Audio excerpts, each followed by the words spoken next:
Alright, hello biology, this is Mr. B, and we're continuing on today with section 3, except now this is part 2. So we're chapter 7, part 2, or chapter 7, section 3, part 2, and yesterday we talked about how we have cell membranes and cell walls that surround the cell, and now we're going to talk about how things can pass through that cell membrane. So the first term we're going to need to know today is diffusion.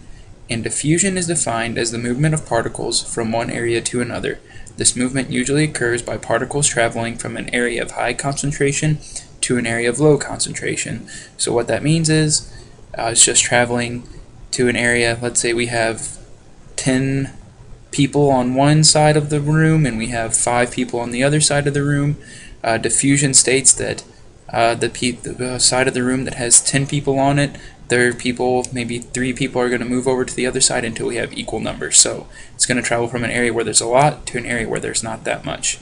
And diffusion in terms of cells, every cell is going to live in a liquid environment, and the cell membrane regulates the movement of dissolved molecules from the liquid on one side of the membrane to the liquid on the other side. So that's how diffusion occurs in cells. It's because it's going to be more in terms of liquids and things like that, because cells are always living in a liquid environment, like again inside of our body as just an entirely liquid environment.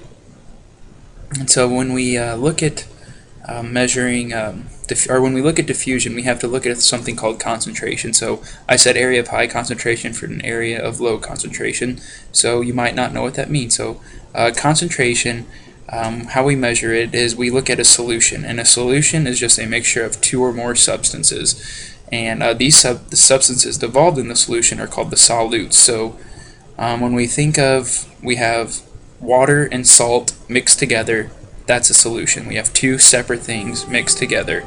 And then when we think of a solute, the thing that is dissolved would be the salt in that situation. And concentration is measured when we take solute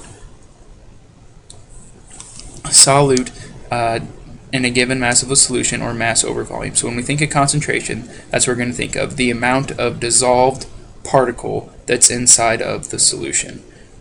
And so we're going to look at what happens exactly during cell diffusion.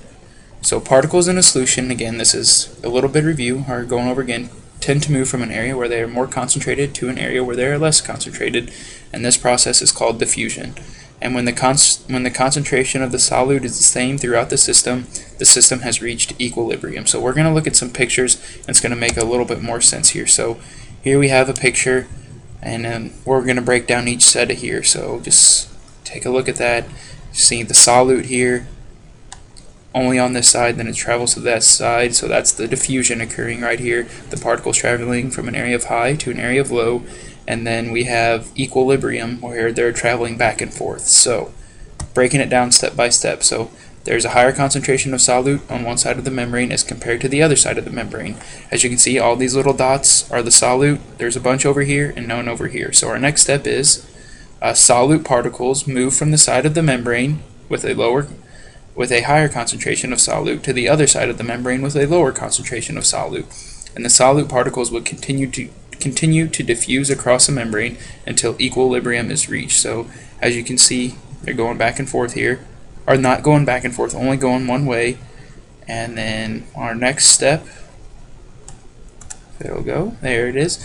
Okay, and then when equilibrium is reached, solute particles continue to diffuse across the membrane in both directions. So you can see the arrows here are pointing in both directions, to whereas before it was only pointing in one direction. We can go back up. Okay, yeah, so see, arrows only pointing this way, and now we have going both ways. And then there it is again, just same picture, same thing, just again, more review so you can see what it looks like. And then diffusion depends upon random particle movements, therefore substances diffuse across membranes without requiring the cell to use energy. So this is going to be important. So the cell does not have to use energy, so no energy is being used by the cell when this occurs. And so something similar to diffusion is called osmosis. And so osmosis is the diffusion of water through a selectively permeable membrane. We'll talk about what that means in class, but if you don't know, write that down as one of your questions. So osmosis is the diffusion of water through a selectively permeable membrane. So diffusion, we had particles up here, let's see, go back, we had particles here, and when we talk about osmosis, these particles would just be water. And a little breakdown of what that looks like. Again, you can see there is less concentrated water on this side, or sorry, more concentrated water on this side, and this side has more sugar, and as you can see, the water is going to flow, so the water concentrations equal out. So that is what osmosis is. It's the same thing, except it's just water moving. You can see water tends to diffuse from a highly concentrated region to a less concentrated region. And if you compare two solutions, the more concentrated solution is hypertonic. So think of, you guys are always hyper in class. It means you're talking all the time. That means you're kind of going above and beyond. So the more concentrated is hyper, and the more dilute solution is hypotonic. So we'll try to go over these two again. But hypertonic means it is more concentrated.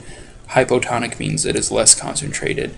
And then when concentrations of solutions are the same on both sides, then we call it isotonic. So we have hyper means more concentrated, hypo less concentrated, iso equals the same. And then this osmosis just causes pressure on, again, on the hypertonic side of the membrane, so there is going to be a little bit of pressure caused by this water. But the cell is filled with salt, sugars, and proteins and other molecules, and it'll almost always be hypertonic to fresh water.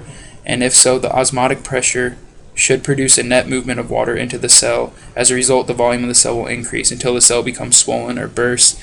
That would be kind of in a bad situation, so we usually have things to control that. So that is all I have for today. Let me know if you have any questions.